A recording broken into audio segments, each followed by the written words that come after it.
मुंडर डालमार recipe.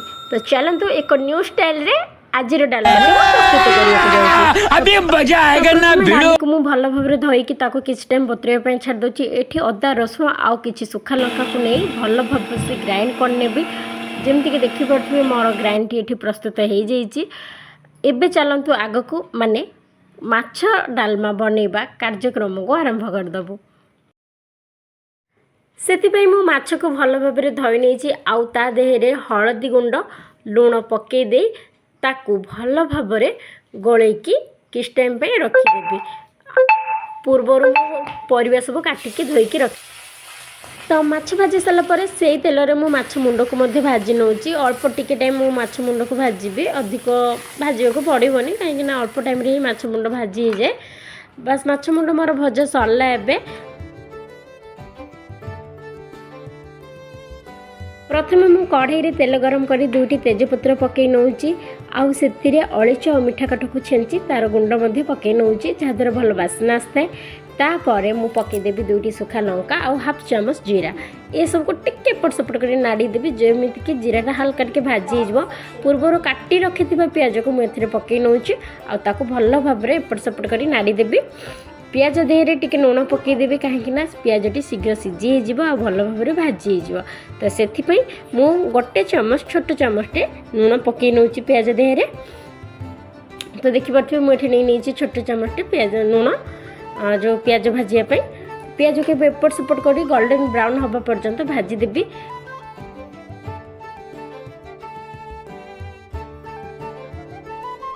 पियाज भी तार परफेक्ट कलर को पलि आसलानी। तो से मुझे अदा रसुण आ लंका बटा पकई दूची जोटा कि मुझ अदा रसुण लंका सबको मिक्स करी ग्राइंड करनी से बटाटी को पकई नौची आउ भल भाव एपट सेपट कर नाड़ी देवी जमीती कि तले लगी न जाऊ बा अदा रसुण पोड़ी न जाऊ। से एमती बार बार चलाऊथी।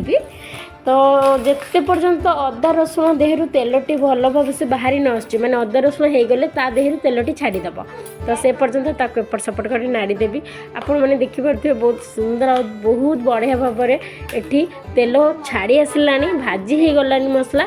एबे से जो तेलटा बाहरी आसुची ताहारी देहरे मु पकई देवी हलदी गुंड लंका गुंड आ धनिया गुंड। तो चलतु पकई नवा।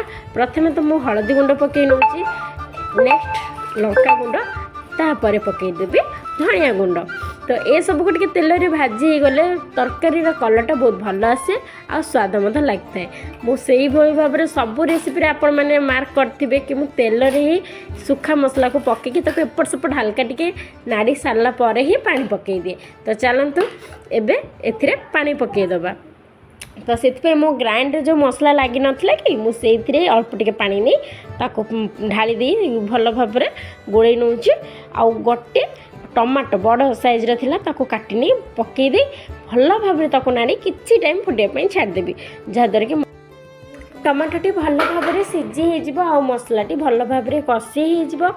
तो जमती कि आप मैंने देखिपे ये पानी मरी आसलानी आउ टमाटोटी भल भाव सीझी जाइए मसला तेल बाहरी आसलानी। तेणु चलतु एबे मु पकईदेवी पूर्वर भाजी रखि माछ मुंड को पकई सारे टिके एपट सेपट कर नाड़ी देवी। नेक्स्ट तापर धोई रखि परिवा सब पकईदेवी। तो परिवार मु नहीं गाजर सुजना छुई आलू बैगण आपण मैंने आपण मानक पसंद अनुसार परिवा मध्य यूज करि पारिबे। तो एठी परिवा को दे दे लुण आउ टिके पकई नौची आउ ताको एपट सेपट करके भल भाव से मसला देहरे कषि नेबी। आपण मैंने बहुत रेसिपी एमती देखिए जो थी कि डाली को सीझेकी पघरा जाए। बाकी ए रेसिपी रे मु कौन सी जिनस को पूर्वर सीझो ना सबकि डायरेक्ट मसला देहरे पकईकी ताको बनैबी डायरेक्टली। तो ये प्रोसेस रे आपण माने मध्य थरे बनातु। मु आशा करी कि आपण मन को भी ये रेसिपी बहुत भल लगे कहीं प्रत्येक रेसिपी रे तार भिन्न प्रणाली और भिन्न भावर स्वाद थाए। तो आपण माने थरे ट्राए करंतु। एबे देखिपे मु पूर्वर जो डाली को बतरई रखी कहीं मु डाली को सीझेबिनी ये से सीझब तेणु मु हल्का टिके बतरई देती। तो डाली को दे ता देहरे गली नौची आउ ताको एबे बस केवल थरे लेखा एपट सेपट कर गलैदेवी ढंकईदेवी गलैदेवी ढंकईदेवी बस ये ही किसी समय करेंगे जे पर्यंत डाली आउ परिबा सब सीझी न जाऊँगी से मुझे अल्प टिके पानी दे दूँगी कहीं पानी ना डालीटी भल भाव से सीझबनी तो पानी दे मुझे ढंकईकी पुणी सीझापी छाड़देवी।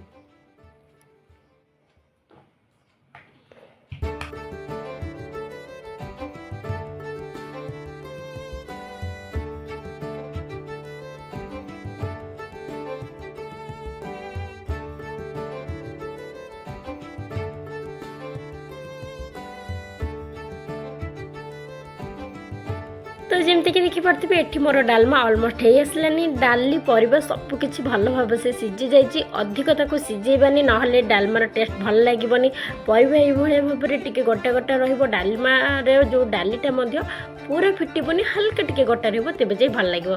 तो ये मोर डालमा प्रस्तुत सैला एबे पूर्वर मु धोईकी काटी रखी धनिया पत्र को ता देहरे पकईदेवी आउ टिके एपट सेपट कर नाड़ीदेवी जहाद्वारा डालमार टेस्ट आउ 2 गुणा बढ़ीज आउ खाइबा को मजा लगे।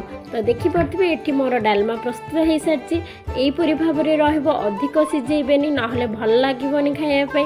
तो देखिपे मुझे गोटे कंसा गिनारे डालमा को सर्व कर नौची तो देखा जी सुंदर लगुच बास्ना से भल आसूँ कौन कहि आपण मानपरी भाव में आपण मैंने निजे बन खातु आ मत कहतु कि केमती लगुच मु कह कौन अच्छी।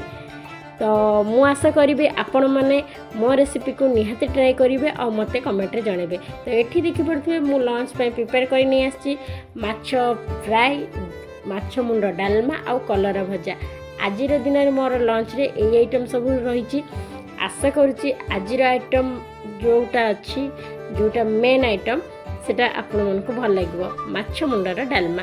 तो ये आम समस्ते खाई बसचु आपण मैंने बनातु खातु अन्य मानक खुआतु आ मत कमेंट निहाती जानतु कि केमती लगुच आजिर ए रेसिपीटी।